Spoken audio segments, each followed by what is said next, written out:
Podcastirmãos.com.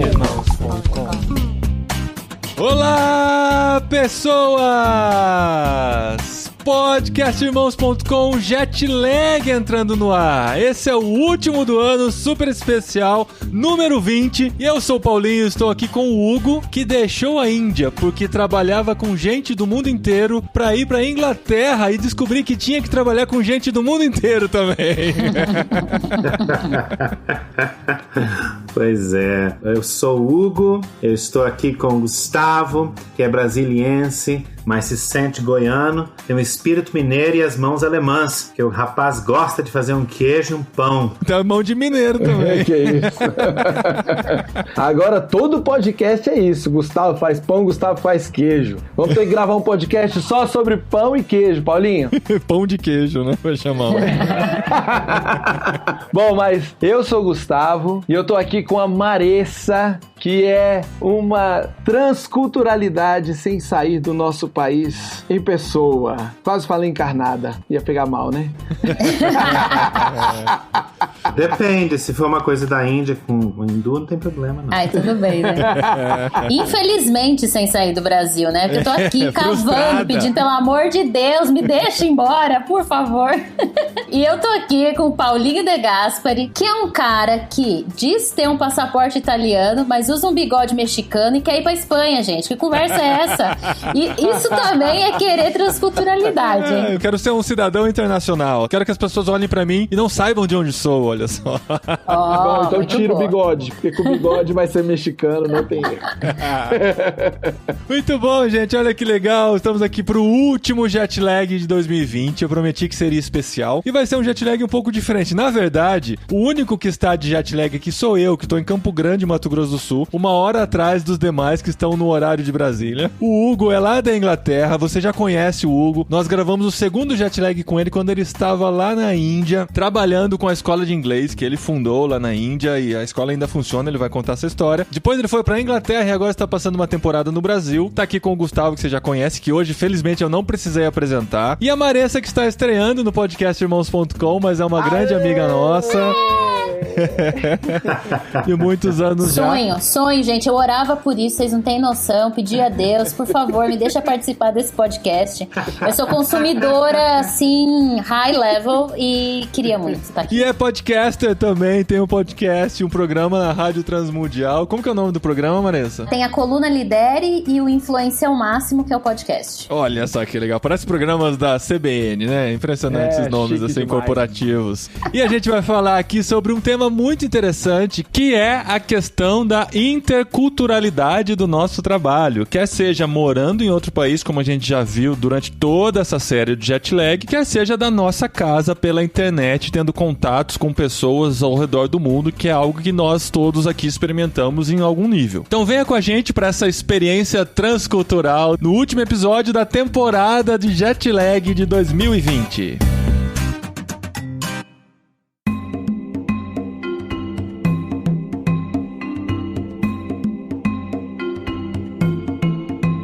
Hugo, muito legal ter você aqui com a gente de novo no podcast. Para mim é um prazer enorme ter você visitando o nosso país, a minha cidade, a minha casa. Aê, nós estamos juntos! Gravando na mesma casa. Gravando na mesma casa. Cada um num cômodo para não ter interferência, mas estamos aí, ó. Eu ouvia falar muito dessa cozinha, já vi muitas fotos, mas agora os olhos vêm, né? Eu estava como os que sonham com a Terra Prometida, e agora eu cheguei aqui. Já experimentou o queijo, Hugo? Eu experimentei um queijo muito saboroso, mas experimentei um pão sourdough que ele faz, muito gostoso também. E ele ainda tem aquele café, de onde que é aquele café lá do cocô, do guaxinim lá? Eu ia perguntar isso, do passarinho. Não tem mais não, gente. Café aqui em casa você toma em uma semana. E eu tive o privilégio de tomar o café do cocô do guaxinim. Tem isso no meu currículo. Pois é, eu acho que eu vou passar esse privilégio.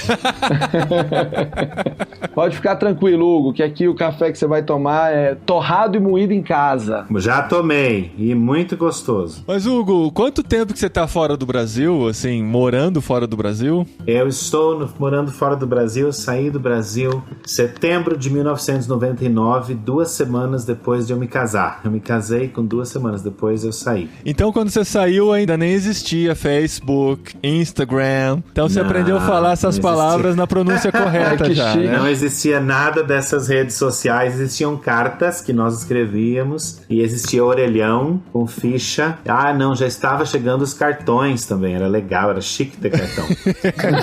Mas, tinha internet de escada. O Irmãos.com eu comecei em 98, já existia uma rara conexão à internet que dava pra se comunicar. Proto-internet. Rara, que é verdade, era muito rara. Mas esses anos todos meus fora é que essas redes sociais foram feitas, né? Instagram, Facebook, Twitter, YouTube. Olha a pronúncia. Pega aí.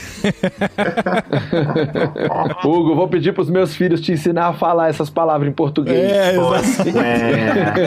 Não, porque a gente brinca com isso, mas assim, eu já contei no podcast, né? Tem um grande amigo, que agora é um grande amigo, um senhor de 82 anos, que é um reverendo anglicano que mora na Irlanda do Norte, com quem eu converso toda semana para praticar o inglês. A gente troca várias experiências, várias histórias e tal. E ele foi missionário em Taiwan lá nos anos 60. Então, assim, a experiência de você viver transculturalmente numa época pré-internet, ele fala que os filhos dele nasceram quando ele estava em Taiwan e ele mandava foto a cada 15 dias pros pais dele que estavam em Londres, no caso, né? Que ele acabou casando com uma norte-irlandesa, mas a família dele era de Londres. Então ele mandava, 15 dias depois chegava a carta pros pais, os pais respondiam falando das impressões, das fotos e tal. Chegava lá em Taiwan. A gente não tem noção da grande vantagem que é viver no século XXI e ter essa possibilidade de a gente poder trabalhar transculturalmente e fazer reuniões e tal. Tudo isso a gente tem experimentado diariamente, né? Não, e eu falei disso com uma adolescente de 14 anos hoje. Tava conversando com ela sofrendo muito porque mudou da Bahia pra São Paulo e em crise, longe dos amigos. Eu falei, olha a possibilidade que você tem. Eu tava citando isso, que quando eu era criança, filha de pastor, morava muito longe da minha família e minha mãe ia comigo e com meu irmão com fichas na sacolinha pra falar com a minha avó e acabou a ficha, acabou o papo, vai falar com a avó só daqui uma semana. Olha que loucura. Explica o que são fichas, Marissa. Gente, por favor, hein? Fichinha redondinha, com 2 entradas de um lado, uma entrada do outro, põe no orelhão e fala com a vovó. Por 3 minutos. Meus filhos não conhecem orelhão. Meus filhos não sabem o que é orelhão. Nunca viram, eu acho. Tipo isso, eu falando pra ela é muito mais fácil. Hoje tem só de enfeite, né, no Brasil. São enfeites. Mas é muito diferente. Hoje, agora, por exemplo, mesmo lá na Índia, nós recebemos jovens ou pessoas que vêm pra morar, estudar, e o pessoal chega e no aeroporto você já está fazendo uma videochamada com a sua família. Na verdade, mostrando, assim que você passa a imigração, já se conecta e você já começa a mostrar e falar. Então, na verdade, não dá nem tempo de sentir muita saudade. Eu tava lembrando, quando eu pensei no tema aqui, de uma coisa, mas eu namorei a Adri, ela morava aqui em Campo Grande, estou no quarto onde ela conversava comigo, né, no computador gigante que tinha nesse espaço onde está um laptop agora, e a gente conversava à distância e tal. E quando nós decidimos namorar, a primeira oração que eu fiz pra Deus é: Deus, ajuda essa distância a diminuir, porque 1.200 quilômetros é muita coisa, né? 1.100, acho que é, 1.100 quilômetros é muita coisa de distância e tal. E eu falei, eu não sei como o senhor vai fazer isso, mas... Porque assim, eu cresci no interior de São Paulo. Eu lembro quando o meu primo mudou pra Americana, que é tipo 32 quilômetros da nossa cidade. Eu falei, nossa, como ele vai morar longe, vou perder o contato com meu primo, sabe? Nossa. Aí, assim, imaginar namorar alguém de 1.000 quilômetros de distância é do outro lado do mundo, né? E agora o jeito que as coisas vão se aproximando, né? As distâncias parecem pequenas e tal. E do outro lado do mundo, como alguns de nós já teve a experiência de ir pra Ásia, não é mais um bicho-papão. A gente consegue encarar e ver que o mundo, de certa forma, reduziu na nossa cabeça também em todo esse processo, né? E hoje você consegue olhar imagens e fotos e Street View, eu não sei como fala.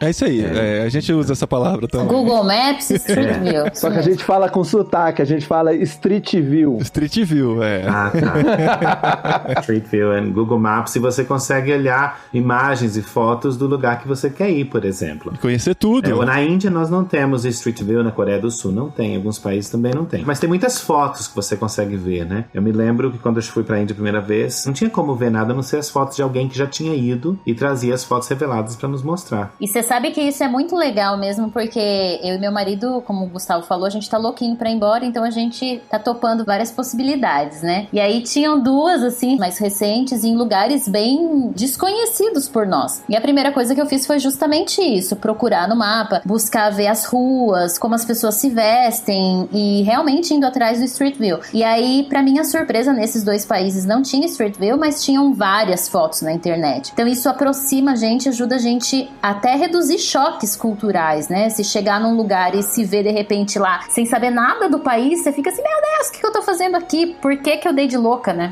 E hoje tem muita coisa no YouTube também, né? Muita coisa em vídeo, guias de viajantes, pessoas explorando novos países e tal. Então, assim, até cidades muito específicas você consegue achar conteúdo. Eu tenho pesquisado muitas coisas pelo YouTube também, sem contar os podcasts, né? Que tem muitas informações por aí. É verdade, ajuda muito.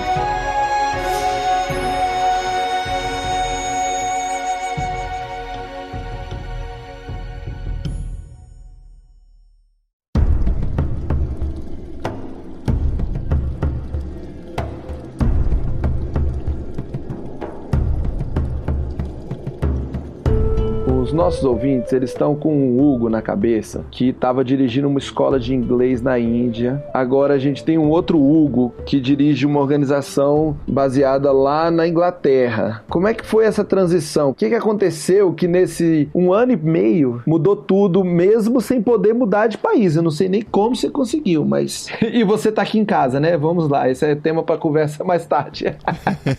Eu trabalhei muitos anos na Índia, esses anos todos na Índia, durante o tempo com a nossa organização, uma organização transcultural que tem pessoas de várias nações trabalhando em mais de 30 países, nós somos centenas de obreiros trabalhando ao redor do mundo, principalmente em lugares onde nós quase não temos a presença do evangelho de forma forte, né? E durante esse tempo na Índia desenvolvi, né, plantei, crescemos a escola de idiomas, que está com 2 filiais lá na Índia, e nós temos uma escola irmã de amigos parceiros meus que saíram da Índia em 2013 e fundaram a escola na Inglaterra. Nós temos uma escola irmã em Liverpool. E com esses anos fui líder de equipe, recebi muitas pessoas. Na nossa escola nós tivemos pessoas de mais de 30 países. Nós recebemos obreiros de mais de 30 países, centenas de pessoas que vinham aprender o inglês e vinham também aprender o Hindi, que é a língua local da região onde eu morava, né? Sempre trabalhando com liderança. Em janeiro de 2018, nós sentimos Deus falar conosco que o nosso tempo para a Índia estava chegando ao final. E um grande processo sendo desenvolvido. Não foi fácil pensar em deixar, mas o ano passado eu recebi o convite para trabalhar na liderança da organização no Reino Unido e, ao mesmo tempo, esse ano recebi um convite para ser parte da liderança internacional. Então eu tenho 2 cargos. Eu trabalho na liderança da organização no Reino Unido e eu sou diretor da Europa para a nossa organização. Eu e minha esposa fomos convidados não como casal, mas como 2 indivíduos. Ela é diretora da Ásia, ela é responsável pelos obreiros que estão na Ásia. Então nós 2 estamos trabalhando a partir do Reino Unido agora. E eu ia sair da Índia dia 23 de março, dia 22 de março, 4 horas antes da meia-noite, o primeiro-ministro declarou o lockdown mais severo do mundo. E aí nós ficamos presos na Índia por 5 meses e meio. Eu tinha entregado minha casa, vendido meu carro, os móveis, dado todas as coisas. Então nós tínhamos as malas e nós, mas graças a Deus... Você já estava no aeroporto quando ele decretou o lockdown? Não, nós fechamos a nossa casa dia 21, vendemos o carro, entregamos as coisas. Dia 23 era o nosso voo e dia 22 foi o lockdown, começou. E aí, o que vocês fizeram? Aí nós ficamos um pouco sem saber o que fazer, mas um casal de americanos, alunos nossos, que tiveram que sair do país algumas semanas antes, eles nos ofereceram a casa, porque nós achamos que seria por 2 semanas, e foram por 5 meses e meio. Todo mundo achava que a quarentena era 2 a 3 semanas, né? E já achava que era dias. Muito tempo.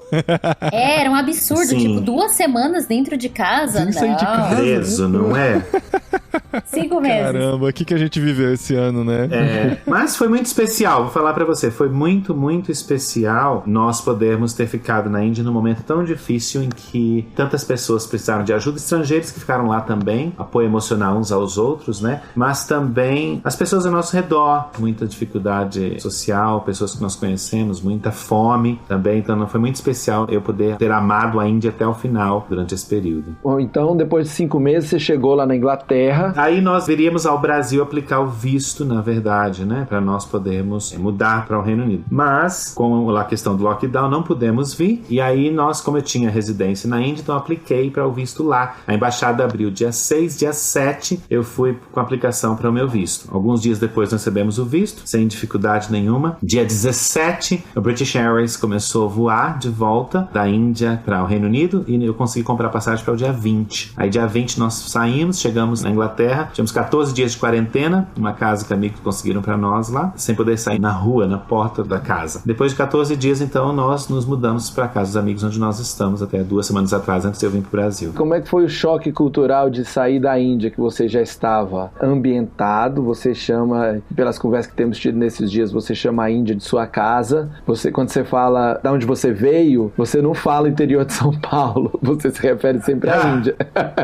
E como é que foi chegar lá no Reino Unido e encarar a nova realidade local? E aí depois a gente começa a falar de encarar essa realidade do trabalho transcultural, que essa aí é talvez mais divertida, mas você chegou lá e aí é muito diferente, porque a Índia foi colônia da Inglaterra por muitos anos. Lá eles falam inglês, eles têm influência inglesa, mas tem limites, né? Essa influência inglesa, ainda mais num país como a Índia. Sem dúvida alguma, porque na verdade, diferente do Brasil, que foi descoberto, a Índia nunca foi descoberto, na verdade a Índia existe antes da Inglaterra, na verdade, né? E a Inglaterra não colonizou, a Inglaterra conquistou a Índia e dominou a Índia por muitos anos, na verdade, mas a Índia já era maior, já tinha mais indianos do que ingleses quando eles chegaram lá. A diferença é que a Índia não era um país unido, eram vários reinos, a Índia era uma região, não era um país, e existiam vários reinos e rainhas, cada um na sua região pequena, e os ingleses chegaram e foram fazendo parceria com esses diferentes reis e rainhas. Por isso que a gente fala, quando conta a história do Brasil, fala que eles queriam chegar às Índias, né? Que era um negócio mais plural, assim, né? Sim, sim, claro. Por isso que eles chamaram os nossos indígenas de índios. Sim. Os portugueses, porque eles iam para a Índia. Foi muito diferente, na verdade, Gustavo, porque o Reino Unido tem uma cultura muito diferente, né? Na verdade, muito diferente de qualquer outro lugar. Todos os países são diferentes. Mas eu saí de uma cultura extremamente quente, uma cultura em que se toca muito, em que você é muito próximo uns dos outros, para uma cultura que é culturalmente mais distante, né? Você tem que respeitar o espaço do outro muito maior. Na verdade, no Reino Unido, você praticamente fala desculpa, você fala I'm sorry, como você fala hello. Você encontra a pessoa, você olha pra pessoa, você fala I'm sorry, entende? Você pede desculpa porque você olhou pra pessoa? Tem piada a partir disso, né? Várias piadas que o povo faz, tudo é sorry, muito intenso, né? Agora, que loucura, hein, Hugo? Você sai de um Brasil que é quente, vai pra uma Índia que é duplamente quente, e aí chega na Inglaterra, que é quase um iceberg. Tanto culturalmente quanto de temperatura, na verdade, é muito diferente, né? Comida, todas as coisas são extremamente diferentes. Na verdade, como o Gustavo falou, a Inglaterra tem uma influência grande na Índia, com várias coisas, com chás, com os tipos de comida, né? Na verdade. Então, várias coisas já conhecia, né? Já sabia. E eu trabalho muitos anos com ingleses também. E no meio tempo desses 19 anos na Índia, eu vivi um período na Inglaterra. Aprendi inglês lá, em 2000, quando eu cheguei lá. E também já trabalhei na mesma organização como diretor de recursos humanos internacional e tive um tempo lá no Reino Unido também. Então, não é tão difícil. Mas chegar no meio de uma pandemia em que as pessoas estão ainda mais distanciadas umas das outras. As pessoas estão ainda mais longe, na verdade. Você tem que manter a distância uns dos outros, né? É a questão de conseguir entender e respeitar que não existe cultura certa ou errada. Simplesmente é diferente. Eu sempre disse para as pessoas esse tempo todo e hoje mesmo, como nós estamos trabalhando muito online, né? Que quando você vai para uma outra cultura, a pessoa que tem que se ajustar é você, não o outro. Eles estão no país deles. Quem é o estranho, quem é o estrangeiro, quem é o alien, sou eu. Então eu reclame, eu acho difícil a comida, o frio, o lugar, a pessoa que tem que se adaptar sou eu. Que muita gente acha difícil, né? Muita gente acha difícil na Índia, não só brasileiros, de várias nações. O pessoal quer tentar mudar, às vezes, o indiano. Eu mesmo sempre falei para as pessoas na nossa escola que se você vinha aprender a língua com o indiano, por exemplo, você não podia esperar que o indiano se adaptasse à sua cultura, porque nós tivemos mais de 30 nacionalidades na nossa escola. Então era impossível você adaptar a cada uma das nacionalidades, na verdade, né? E eu sempre pensei, as nacionalidades estão vindo para a Índia e são eles que têm que se adaptar com o que nós somos aqui. Então eu tenho essa mentalidade, mas não significa que fica fácil, não significa que às vezes você não cansa, não estressa, não se frustra, porque nós somos muito diferentes. Eu hoje me apresento como indo-brasileiro, porque a parte da minha vida adulta eu morei na Índia, né? Então eu me sinto indiano em várias maneiras, vários trejeitos, várias coisas que eu acredito que são corretas, que não são a maneira como nós brasileiros fazemos. Então mudou muita coisa, né? Existe uma influência muito grande nisso. Essa adaptação cultural deve ser uma coisa muito interessante, né? Eu tava falando com um amigo meu que tá na Espanha, que a gente tá se preparando pra ir pra lá e tal. Ele fala assim, não é somente o jeito que as pessoas falam, o jeito que elas comem ou o jeito que elas se relacionam. É até assim, você ouve uma buzina na rua, você não sabe o que é essa buzina, porque você tá num país que não é o seu, sabe? Você ouve algum barulho diferente, assim, você já fica meio perdido. Assim, peraí, o que esse barulho significa? Que são coisas que na nossa cultura a gente nem repara, porque a gente cresceu dentro disso, claro, né? É muito doido. E você sabe que meu marido, ele fala muito sobre isso. Ele mudou, né? Nós namorávamos à distância também, viu, Paulinho? Eu em São Paulo, ele em Curitiba. E uma cultura muito diferente, né? Então, o curitibano, ele é mais frio e tal. E ele fala que um amigo dele deu um conselho pra ele, porque ele falava que ele nunca mudaria pra São Paulo. Ele nunca moraria em São Paulo. E aí ele me conheceu, né? Pagou a língua e foi pra São Paulo.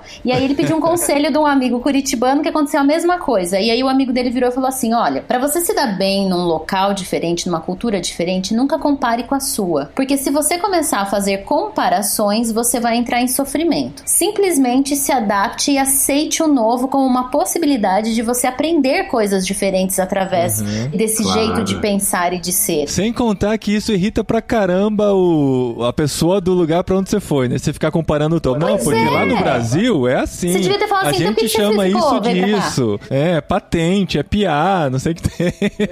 Tipo isso. E uma das coisas que as pessoas mais têm dificuldade, e você faz sem perceber, e eu tentava ajudar as pessoas, é você estar com uma conversa com uma outra nacionalidade, por exemplo, no outro país. É diferente hoje um pouco online, porque cada um está no seu lugar. Mas digamos que você vai pra Espanha, ou no Reino Unido hoje, ou você no Canadá, como você falou, Maressa, ou na Índia, e você tá lá e os indianos falando assim, então aqui a gente faz assim, e de repente você fala, então, lá no Brasil a gente faz assim. Eu sempre perguntava para as pessoas, mas quem perguntou para você do Brasil? Ninguém. O que você está falando do Brasil? Ninguém perguntou como faz lá. Porque indiretamente você está dizendo assim, no meu país é melhor. Mas ninguém perguntou, o indiano nunca veio para cá, não quer vir, quem foi pro país dele foi você. Então, na verdade, assim, a não ser que ele te pergunte como é no seu país, não tem razão de você começar a falar, conversar, mas no meu país é diferente, no meu país a gente faz assim. Sim. Na verdade. E é automático, na verdade, porque de repente você quer dar uma identidade para aquilo que você é, porque a cultura faz parte da nossa identidade. É muito difícil quando você perde parte da sua identidade e você chega numa cultura nova em que você não domina a língua, você soa como estrangeiro, então você vai se apegar naquilo que você mais consegue. E uma dessas coisas é a cultura. Então a gente fala como você falou, da buzina, do casamento, da maneira de comer e todas as coisas, né? Hoje eu falei com o Gustavo que comer, por exemplo, na Índia a gente come com a mão, uma parte, né, a parte das comidas. É muito mais gostoso e é muito mais higiênico comer com a mão do que comer com talheres, por exemplo. Porque eu sei aonde eu coloquei a minha mão. Eu sei como eu lavei. Eu sei que eu cuido da minha mão, mas eu estou aqui na casa do Gustavo, eu não sei como ele lava os talheres. Eita, Gustavo. Denúncia. Não, ele não sabia até agora, mas amanhã de manhã, depois do café da manhã, quando ele lavar a louça, ele vai saber exatamente.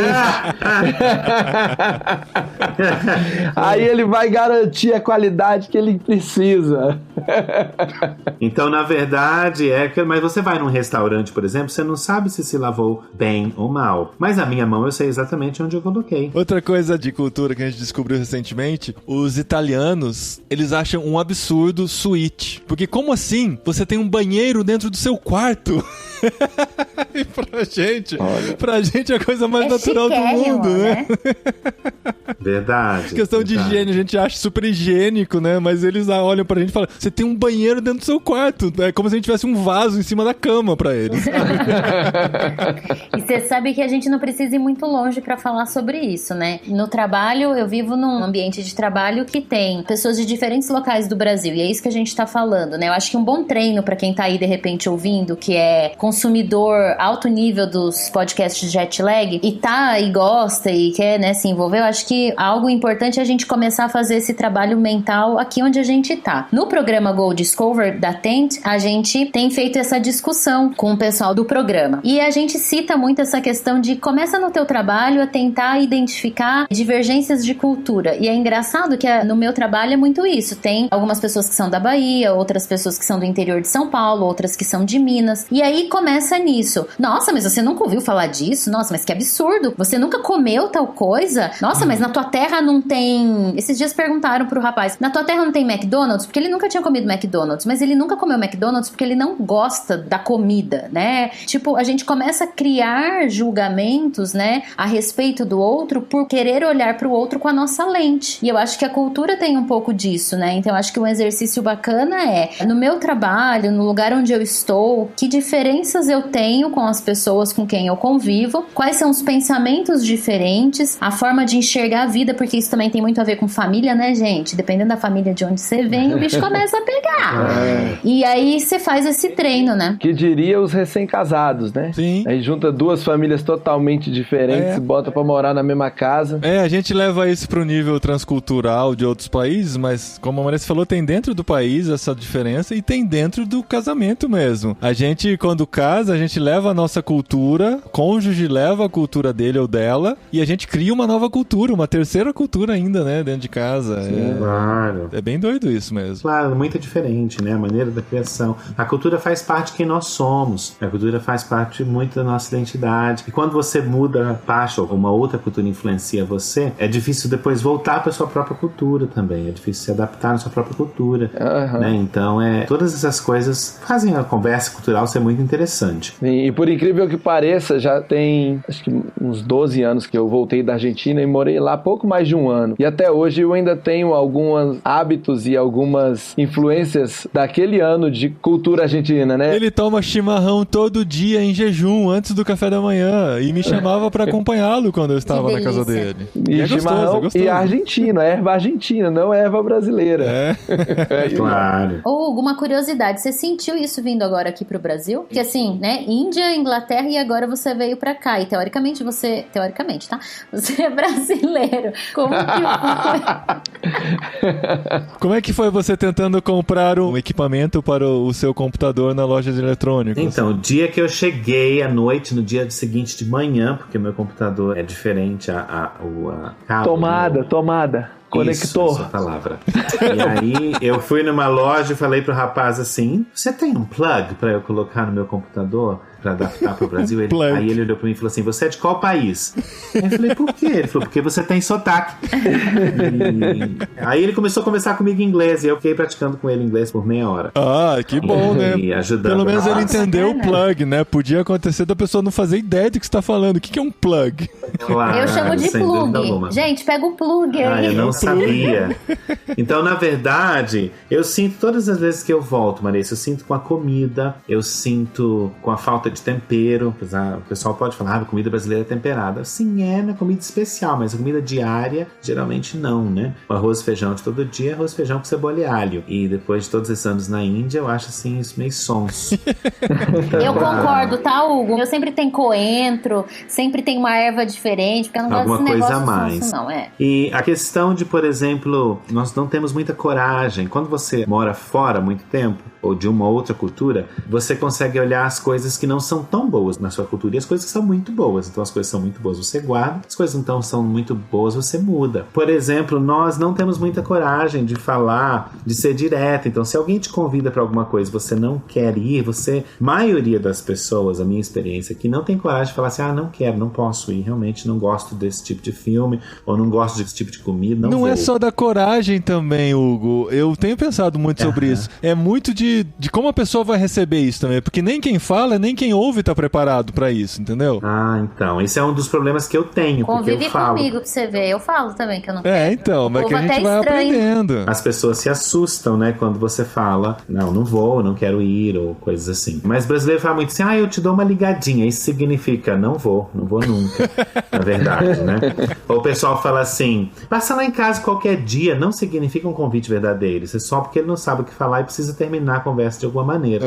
Então, mas se você pedir o endereço, pessoa assusta. E eu geralmente peço telefone, eu marco o dia já. E aí eu já recebi muitas caras de assustado, porque na verdade a pessoa não queria convidar ou algo assim. Quando você marca o dia, aí é de fato um convite verdadeiro. Eu e a minha esposa já usamos isso aqui como estratégia muitas vezes para convidar as pessoas para vir na nossa casa, porque nós queríamos convidar, e aí a gente primeiro abordava dizendo, vamos encontrar qualquer dia, vocês podiam um dia lá em casa, e depois a gente vinha com checkmate, que tal quarta que vem às 18 horas? Aí a pessoa não tinha saída, porque ela já tinha dito sim. Eu falei, pode passar qualquer dia? É cilada, e aí ela falava né? sim. Era uma armadilha. Eu tenho amigos estrangeiros, um amigo que é canadense, e quando a gente estava no Canadá, eu e o Paulo, a gente tinha ouvido falar muitas vezes que o canadense não convida muito pra ir na casa dele, né? E aí esse também é um problema, você ouve coisas da cultura e você coloca todo mundo dentro de um saco, né? Achando que todo mundo vai fazer daquele jeito, vai pensar daquele jeito. E aí a gente fez um mix disso que a gente tinha ouvido com coisas do Brasil. E aí quando a gente chegou lá e ele convidou a gente pra ir na casa dele, ele falou, a gente tinha passado a tarde juntos, e ele falou, vamos lá em casa pra eu mostrar minha casa pra vocês. Aí eu e o Paulo, com essa coisa de cabeça de brasileiro, quando fala isso, o que a gente pensa? Não chamou de verdade, né?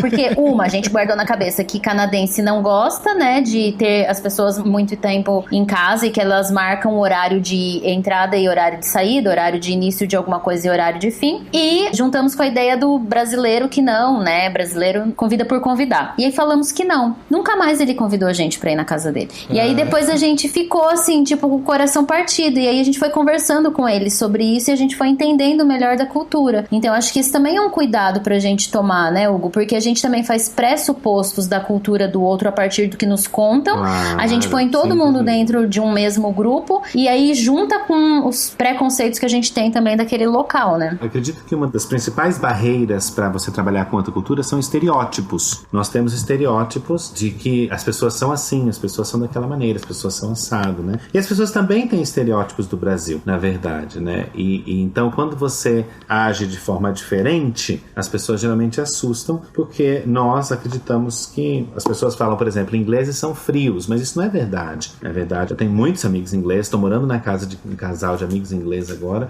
e se tornaram como família em apenas algumas semanas, muito amigáveis. Eu conheço brasileiros frios, eu conheço indianos frios, então tem muita personalidade da pessoa também que influencia a cultura. Por incrível que pareça, eu conheço brasileiros pontuais. Claro. E eu conheço ingleses que se atrasam. Olha isso! Não. Impossível. Isso é fake news. Não é impossível. Não é impossível. Aí você fala assim, indiano gosta muito de pimenta, falta cair a boca. Eu conheço muitos indianos que não gostam de pimenta. Olha Toda isso. coisa que tem pimenta, por exemplo. Entende? É igual saber que todo brasileiro sabe sambar, dança pelado e joga futebol. Ué, eu não faço nenhum dos três, mas é isso que todo mundo acha. Não, é engraçado que me pedem pro meu marido sambar, gente. E é péssimo, não vai, entendeu? Ele fala, não sei. Eu não conheço o Paulo, eu sei que o samba não passou perto dele nunca na vida. Assim. Ele nunca entrou na fila, gente.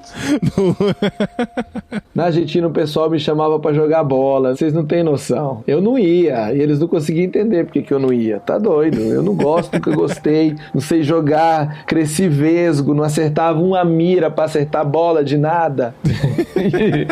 E os caras, você é brasileiro, você joga bem, certeza.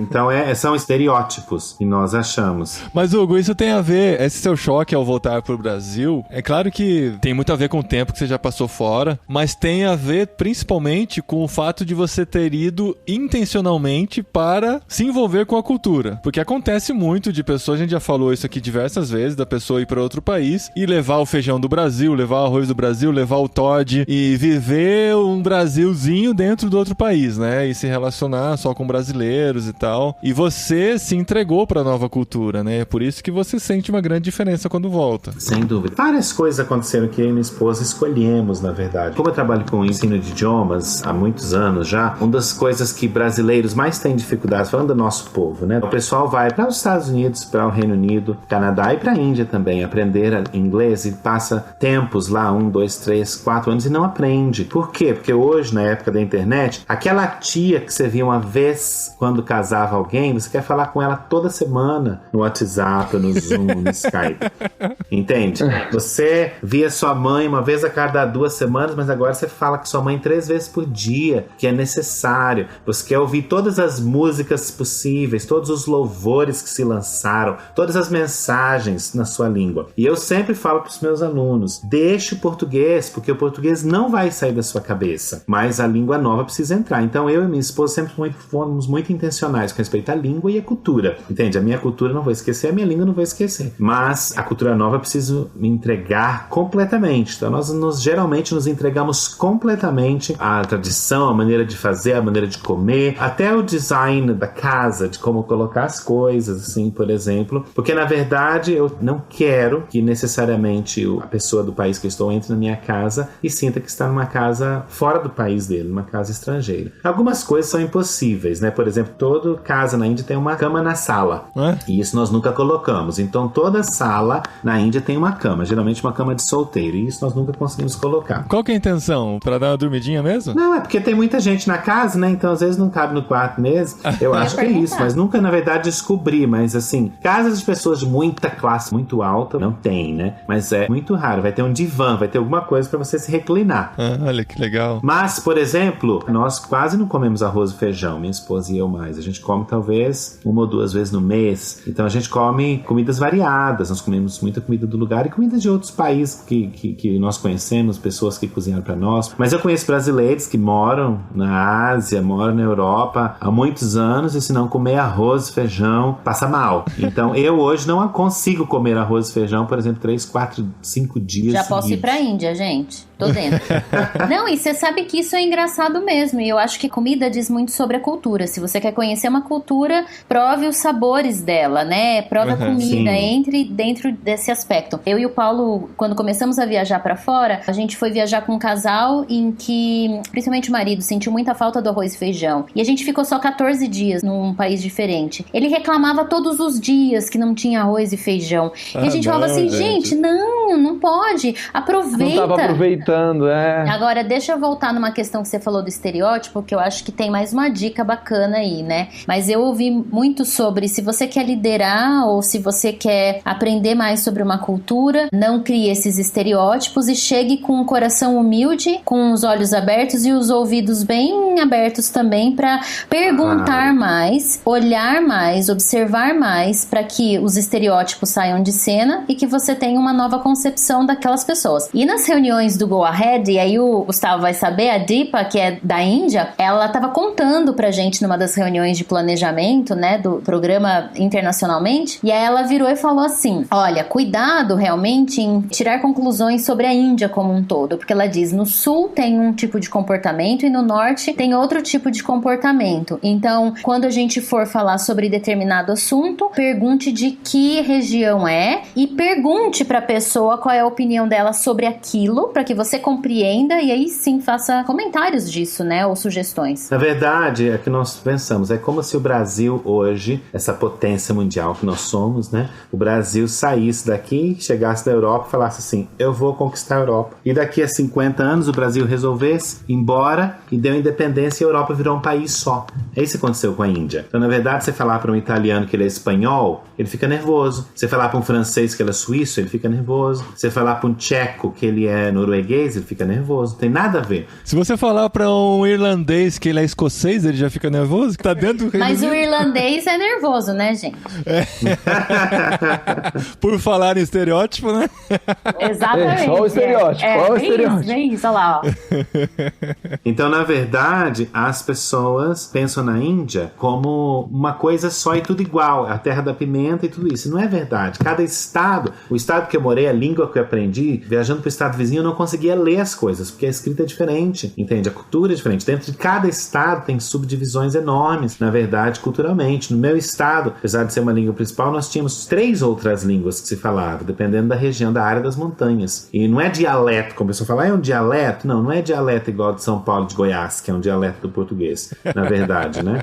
É línguas diferentes mesmo, que um não consegue entender o outro. Então eu concordo com o que você falou, Marissa. Na verdade, você tentar perguntar, você tentar entender, mas por que você faz assim? Por que você acha isso diferente? Ou como você faria? Como você trataria essa situação? O que você acha disso? Isso te irrita, isso te frustra, isso te entristece? Às vezes alguma coisa causa sentimentos negativos, mas numa cultura causa tristeza, na outra causa raiva, na outra causa frustração. Não é o mesmo sentimento. Por que não é o mesmo sentimento? Porque toca em pontos diferentes da cultura, na verdade, né? Então, uma coisa que muitas pessoas ficam nervosas no Reino Unido, brasileiros principalmente, quando vão pra lá, é que se você tem os seus amigos, você tá no mercado, uma coisa, e um britânico tem assim, eu preciso fazer aquela tarefa, né? Ele é orientado à tarefa. Então, você às vezes encontra um amigo no mercado, você tá indo e o brasileiro tá assim, ó, oi, balançando os braços, e o britânico passa, nem olha pra você, não te viu. E você pensa assim, não é possível uma coisa dessa, como é que não me viu, gente? Como é que eu tô aqui desse tamanho, a pessoa não me viu?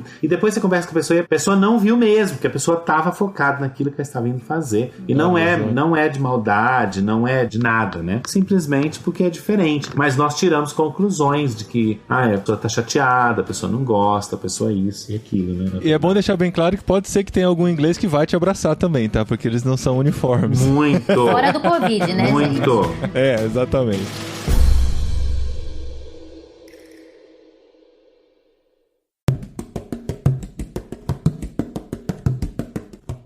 Gente, mas nesse momento de pandemia, a gente percebe que, pelo menos pra mim, potencializou muito essa questão do relacionamento transcultural. Eu não sei se tem a ver com o fato de nós termos dado o passo de nos envolvermos transculturalmente, que começou antes da pandemia, né? Com a nossa viagem pra Europa no ano passado, pra Ásia no segundo semestre, nosso envolvimento com a Tente e até com a CEPAL já há alguns anos, essa coisa da interculturalidade é algo bem presente. Mas essa pandemia potencializou de uma forma que eu pelo menos comecei a me relacionar com muitas pessoas transculturalmente pela internet, pelo Zoom, pelo Skype, pelas ferramentas que a gente tem, pela troca de e-mails. E eu queria ver de vocês, assim, que já têm experimentado isso há algum bom tempo, como essa diferença transcultural pode afetar também nesse tipo de relacionamento ou nesse trabalho com pessoas, além, claro, né, da diferença de fusos horários que todos nós experimentamos, né? Eu brinco com o Gustavo que a gente vive fazendo contas pra saber a hora que a gente vai fazer reunião.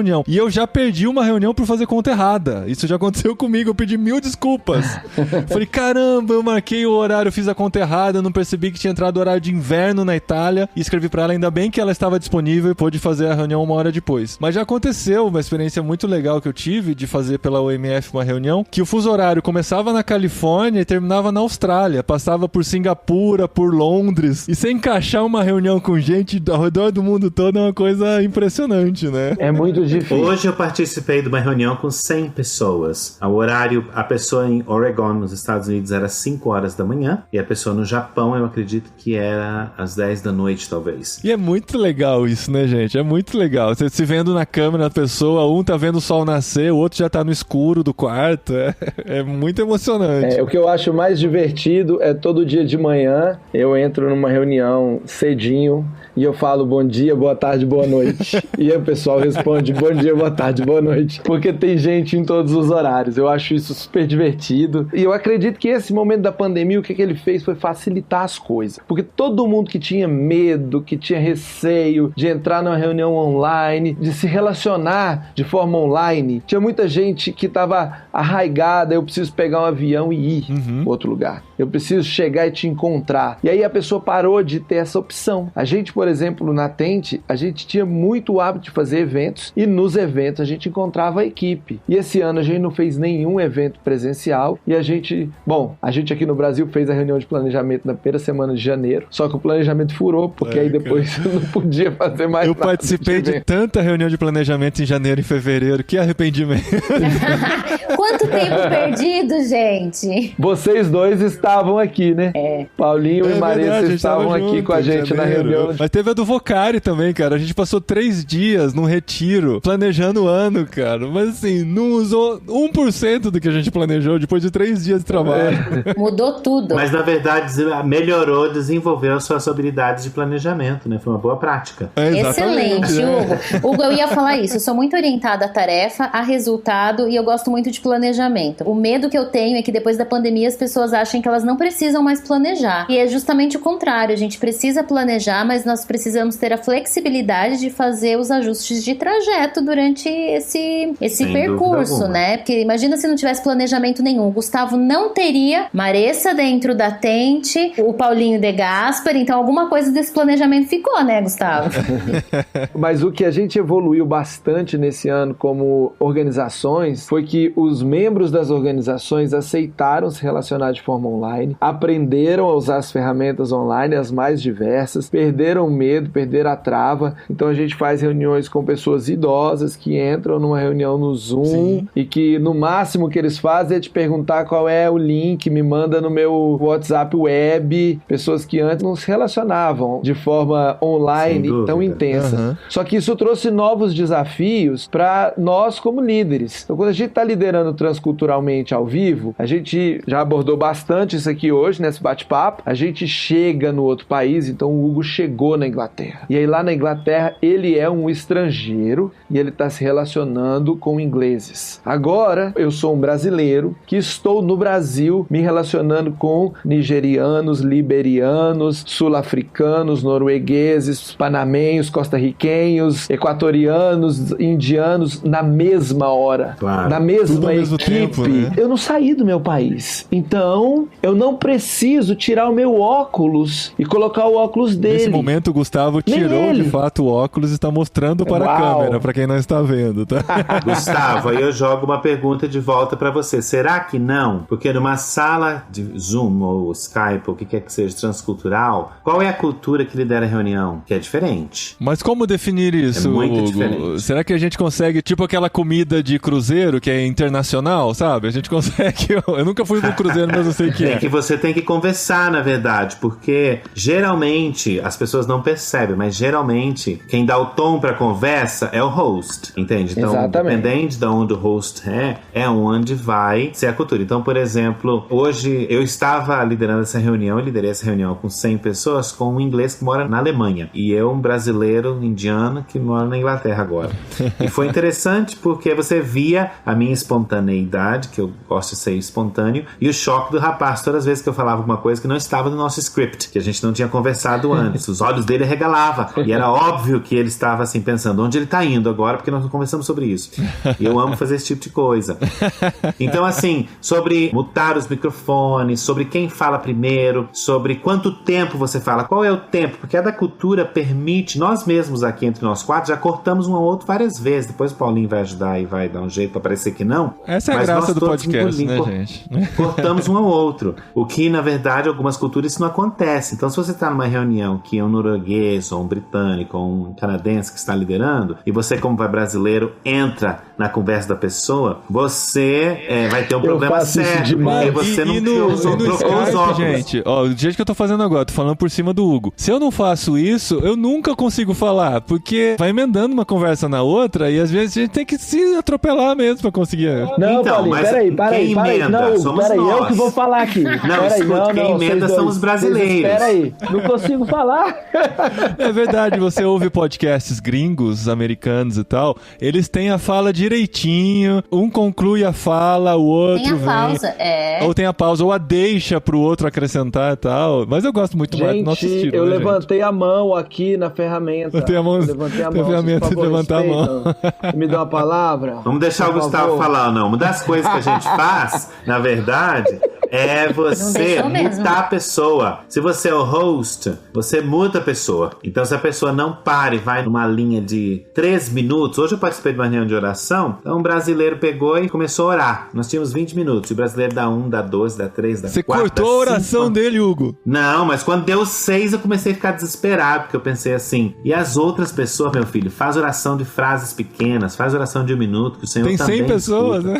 né? Não. Eu tava numa sala menor, num breakout breakout room, nas salas de... Não sei como fala isso. Eu, por exemplo, me reúno muito com os brasileiros e outros. Como eu sei que nosso povo gosta de falar igual nós estamos falando, e se você quiser o ponto, você tem que cortar outra pessoa, então você fala, olha, por favor, quando nós formos orar, você faça orações curtas, frases pequenas, entende? Ore até tanto tempo. Ainda tem gente que não aceita. Ou, por exemplo, nós vamos ficar todos mudos e só quando você falar, você tire o mudo do seu microfone. Ou você quiser falar, levante a mão, coloque a mãozinha. E, na minha opinião, você tem que dar o tom para a reunião antes da reunião. Você ter 1, 2, 3 minutos explicando para todo mundo como é que a reunião vai acontecer. E aí eu vi também como é que o norueguês, o indiano, o africano, o nigeriano, o britânico quer. Porque talvez aquilo que você acha que é normal é totalmente anormal para a maioria que está na sala. Essa sensibilidade é muito importante, né? Porque se a gente chega sem essa sensibilidade, a gente vai achar... ou vai achar estranho, ou vai colocar uma cultura que é estranha para eles. E às vezes a gente não vai perceber que as coisas são diferentes e exigem um tratamento diferente, né? E isso pode dar problemas até para uma mentalidade de equipe que está sendo construída, né? Sim, eu gosto desse ponto, que é a mentalidade de equipe. A equipe está se formando internacionalmente. Então, essas dicas que o Hugo deu, elas são muito boas e elas funcionam em uma reunião, depois elas precisam funcionar na segunda reunião, depois elas precisam funcionar na terceira reunião, e aquele grupo vai pegando aquele ritmo, e aí você vai desenvolvendo uma subcultura organizacional para reuniões online. A gente, por exemplo, quem dá o tom das nossas reuniões é o diretor lá da Tente na Noruega, que é um norueguês, e algumas coisas muito importantes para ele são começar e terminar no horário. Então, quando eu me atraso de 1 a 2 minutos, ele me manda uma mensagem no WhatsApp perguntando se eu vou faltar à reunião ou não. Eu adoro isso. Entendeu? Eu também. E muitas vezes... Vanessa. Não, mas isso é da subcultura de vocês. Muitas vezes, o que tá acontecendo é que eu tô apanhando pra ligar o computador, que resolveu atualizar um negócio. Por que não ligou antes? 2, 3 minutos. Não é pra deixar pra ligar. Porque eu tava na outra reunião. Horas, Gustavo. Você liga às 10 Não, você não tá entendendo.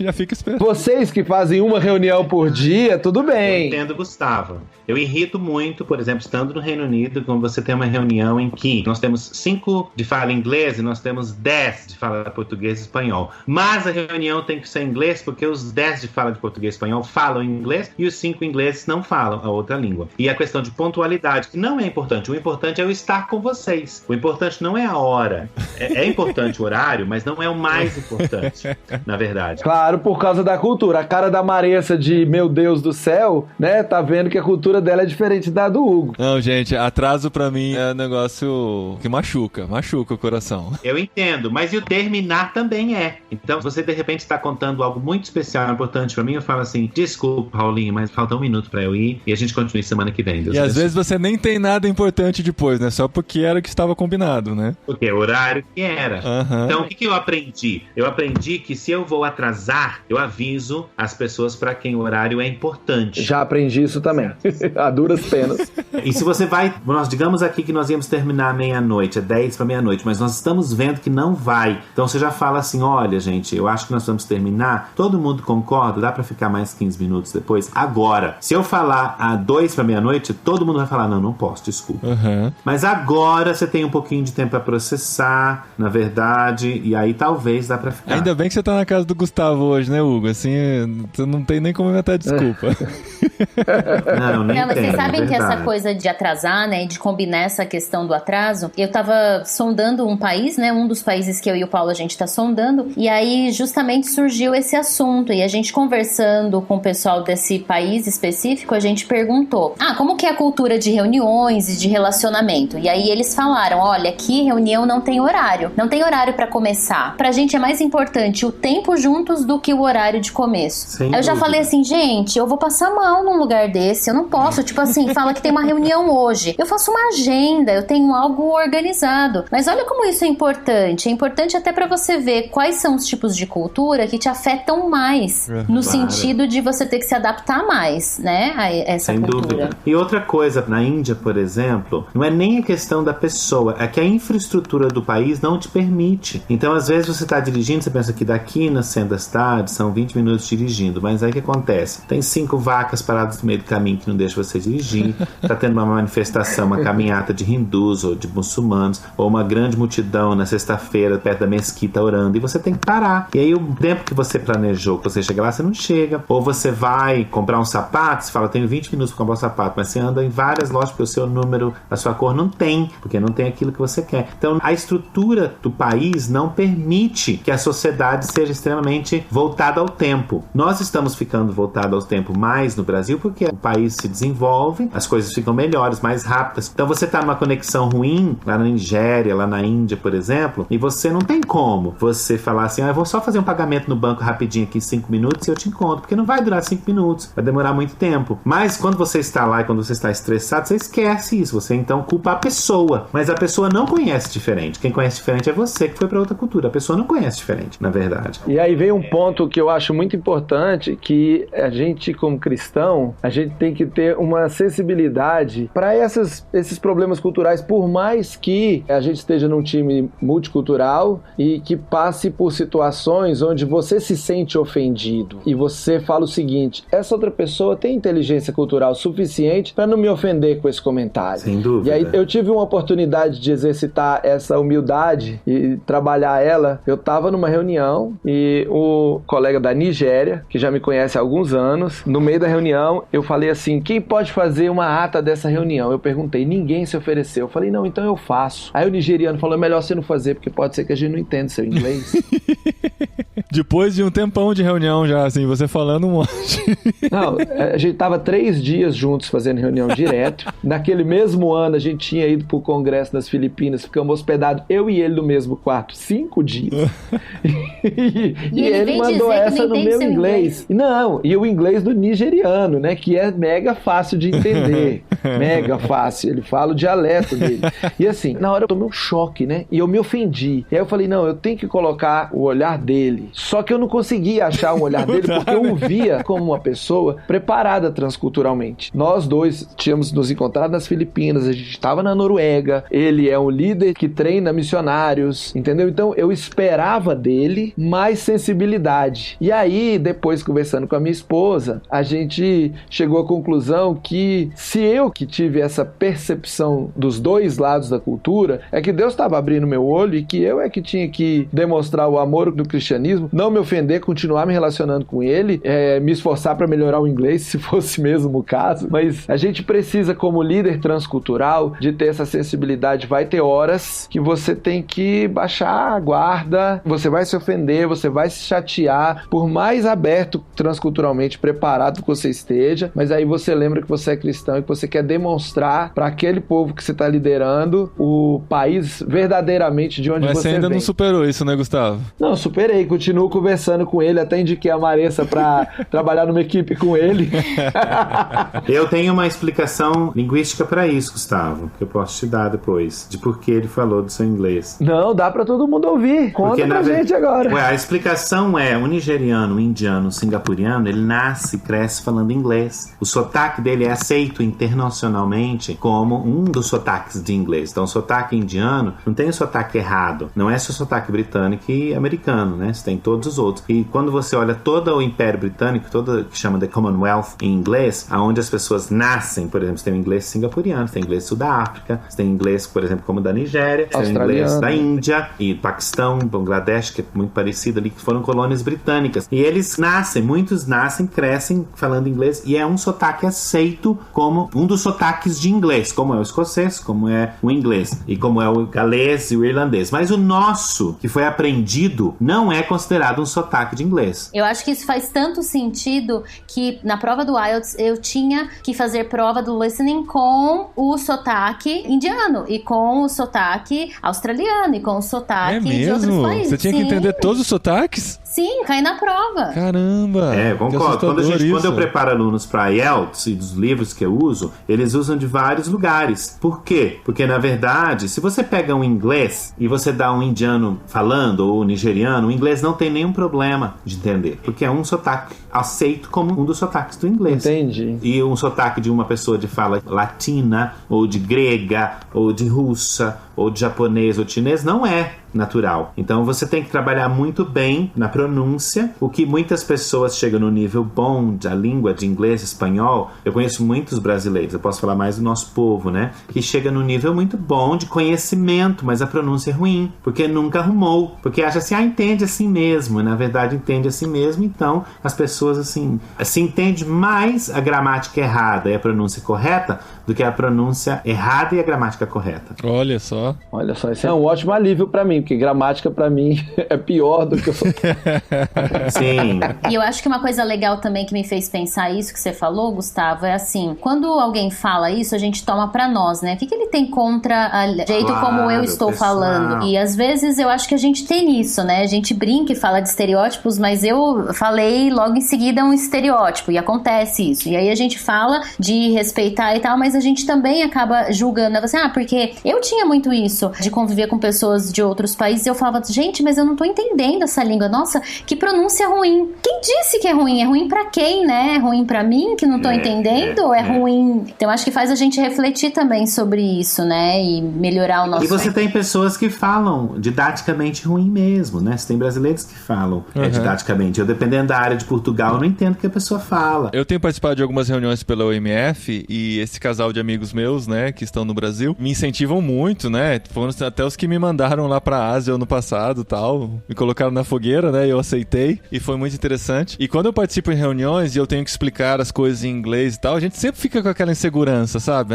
Nossa, errei aquela palavra. Uma coisa que ficou na minha cabeça um tempão. Eu queria utilizar among, mas eu utilizei between pra várias coisas. Eu falei, caramba, isso aqui é tão básico, como que eu errei nisso e tal, né? Aí sempre fica aquela sensação de que eu errei uma coisa básica, né? Um dia ele mandou uma mensagem pra mim falando, uma mensagem tava em inglês, eu não lembro exatamente como que era, mas era algo do tipo assim, o seu sotaque pra mim significa coragem. Eu achei muito legal isso, porque assim, a gente, por mais que a gente tenha limitações, a gente ter essa coragem de se expor e conversar numa língua que não é a nossa, já é algo significativo, né? Claro que sim, sem dúvida alguma. Outra coisa, nós somos muito, culturalmente, nós como os brasileiros, nós, em algum momento da história nossa, foi ensinado pra nós que eu não falo bem. Então os brasileiros já falam isso. Então... E tem a tendência de pedir desculpa pelo inglês, né? Sorry, my English. O pessoal fala assim, desculpa, meu inglês não é bom. Eu falo, não é bom com o quê? Com quem você tá comparando? Você é um nível de A1, porque hoje, né, A1, A2, B1, B2, pre-intermediate, intermediate. Você é um intermediate, então você é um muito bom intermediate. Realmente, você não é um pós-intermediário, você não é um upper intermediate, sem dúvida alguma. Mas você é um ótimo intermediate. Você é um elementary, então você é um ótimo elementary. Ou você, então, na verdade entender aonde é que você está, e naquele lugar que você está, você é muito bom. É igual você pegar uma pessoa nova convertida e falar assim, mas você é ruim, você é fraco, cara. Olha lá o Russell Shedd, cara, mas não dá, não. Você Quem não é você, não, né, velho do Russell Shedd? Olha,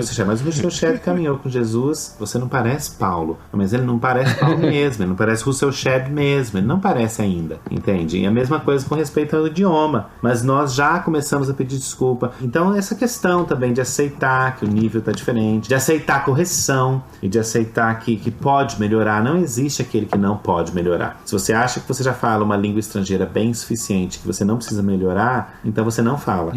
Isso é verdade. Você não tem consciência da sua própria limitação, né? É isso mesmo, é verdade. Gente, muito bom. Eu gostei muito do papo, a experiência toda do Hugo, da Maressa. A Maressa trabalha também bastante internacionalmente, né? Ela está, além da Tente, ela está envolvida com a Envisionar, que trabalha com o Global Leadership Summit, né? Que traz para o Brasil, que não deve ser fácil fazer um evento nos padrões americanos dentro do Brasil. Imagino que tem muita história para contar nesse sentido. Usando igrejas como infraestrutura. Exato.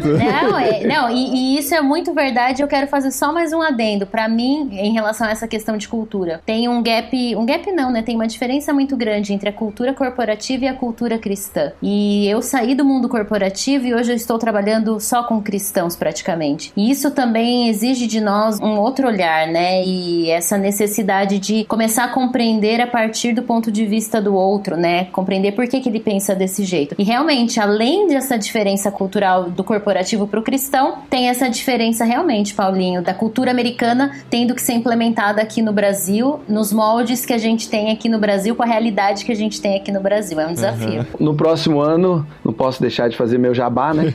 No próximo ano, a gente vai ter muito treinamento online. Se Deus permitir, a gente vai ter treinamento presencial a partir do segundo semestre, e a nossa intenção é que você que está aí ouvindo o Jetlag, está acompanhando a vida de tantos brasileiros que encararam e foram morar em outro país com o objetivo de compartilhar o Evangelho, e você tem essa vontade de compartilhar o Evangelho, você veja que é possível, tem como você se preparar, tem como você se ajustar, tem como você ir, tem como você abençoar. A gente vai ter mais treinamentos na Tente, a gente vai ter uma nova temporada de Jetlag, visitando outros países, conversando com outras pessoas que foram esse ano, durante a pandemia, para outros países. A gente apoiou a caminhada, eles já estão lá e a gente só está esperando que eles vivam suas experiências, seus choques, que tenham histórias para contar. Tem várias pessoas que estão aí na nossa lista de convidados para o ano que vem. Essa pandemia precisa acabar para eles saírem de casa e conhecerem o país também, né, gente?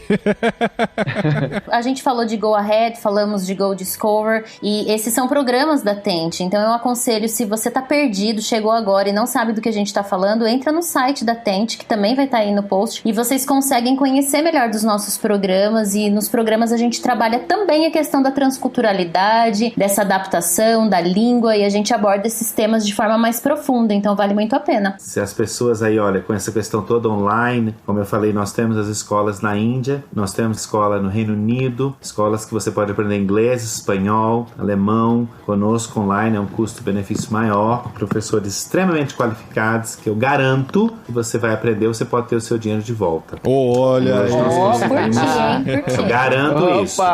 E nós podemos também oferecer visto de estudantes, tanto para o Reino Unido quanto para a Índia, para as pessoas virem estudar conosco. Então, que legal. Qual que é o site mesmo? A gente já falou no outro programa com heritageinstitute.in heritageinstitute.in. Legal, o link está aqui no post, você vai conhecer mais. Eu também recomendo muito as aulas do Perspectivas, que tem pelo menos umas 2 ou 3 aulas nesse sentido, que são fantásticas.